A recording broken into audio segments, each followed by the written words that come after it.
जय श्री राधे कृष्णा। श्री सत्यनारायण व्रत की क्या कथा है और इसका क्या महत्व है, आइए जानते हैं। हमारे देश में प्रायः पूर्णिमा के दिन भगवान श्री सत्यनारायण का व्रत व कथा की जाती है।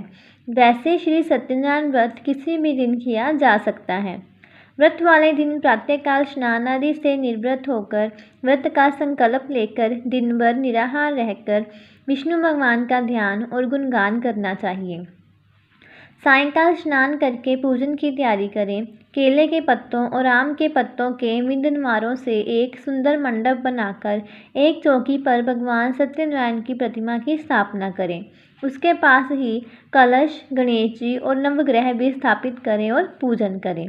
तत्पश्चात ध्यानपूर्वक भगवान सत्यनारायण की कथा सुनें। कथा समाप्त होने पर भगवान के प्रसाद का वितरण करें तथा सेव्य भी ग्रहण करें। तो आइए जानते हैं सत्यनारायण व्रत की कथा।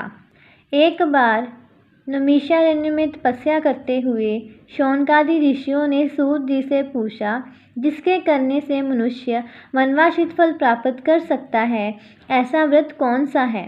सूत जी ने कहा, एक बार नारद जी ने भी विष्णु भगवान से ऐसा ही प्रश्न किया था।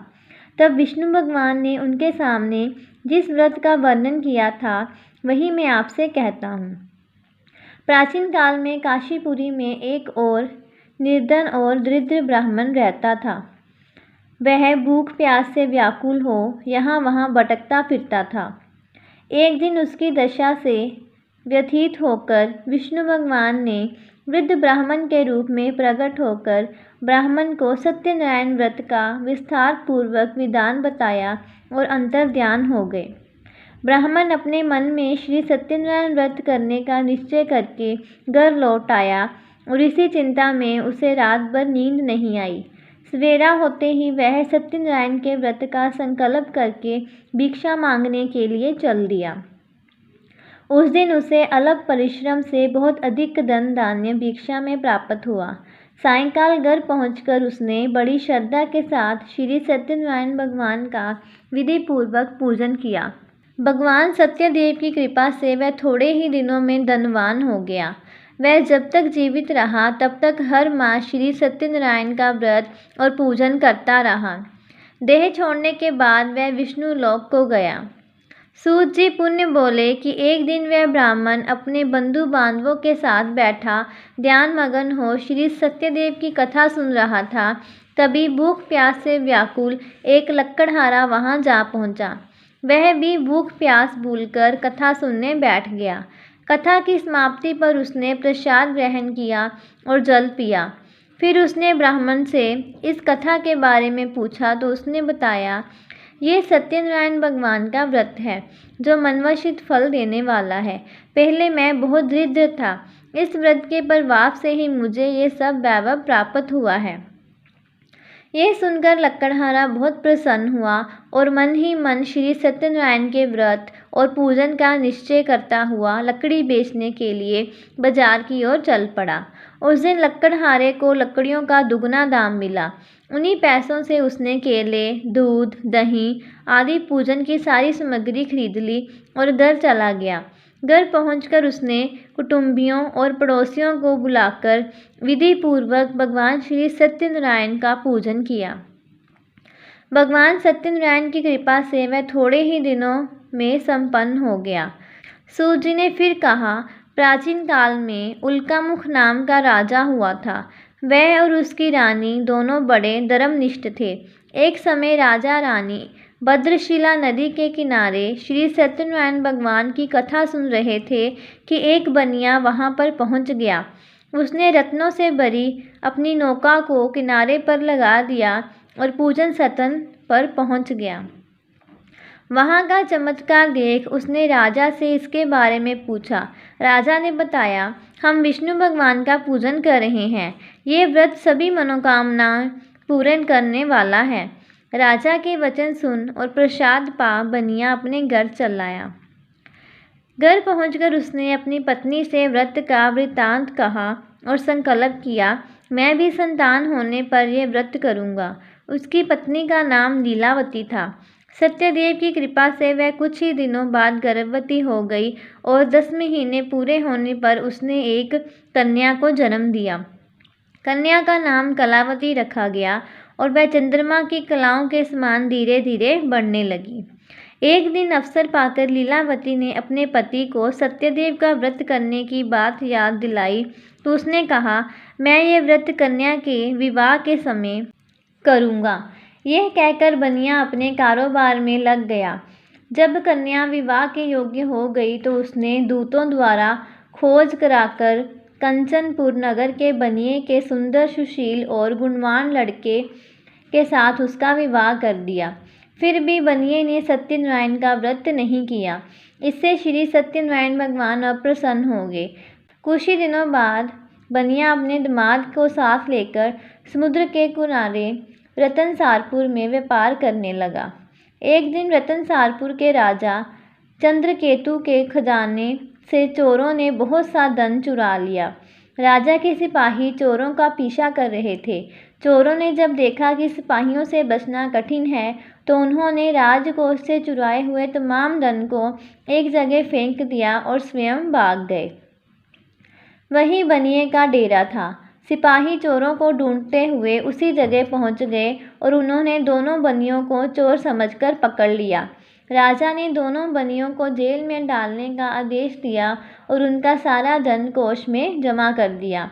श्री सत्यनारायण भगवान के कोप से लीलावती और कलावती भी दुख भरे दिन काट रही थी।